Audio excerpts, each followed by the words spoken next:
Mwaura koro kwayo lakteche mabago ng'anyo kinde ka kinde pacho ka mar yie timo lalruok gi sirikal kapo gikawo okang' makamano. Mwaura wacho ni ng'anyo makamano osemiyo oganda modhuro kalo e achiedhnade mathoth e kinde ma gimanyo kaka ginyalo yudo thieth ka moko bende wito ngimagi. Kane loso gi jofwambo, Mwaura olero ne jogo ma yande tiyo e bwo okumba mar thieth machon mar NHIF osedar kendo bang' dweche 6 sirikal biro rango kaka iketogi e bwo okumba manyien mar thieth.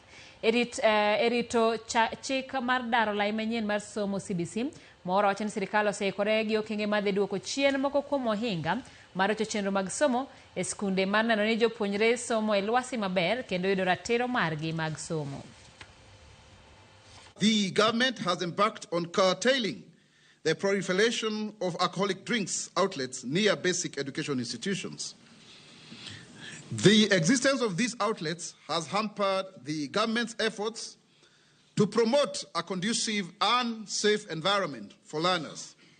Section 12(1)(c) of the Alcoholic Drinks Control Act provides that alcoholic drinks outlets should be at least 300 meters away from any nursery, primary, secondary, or other learning institution for persons under 18 years of age. We, as government, have already given an instruction to ensure that all level 4s can also deal with the mandate of primary health care that is within the mandate, it is a preserve of levels 2 and 3s, because we realize there's a lot of challenge there.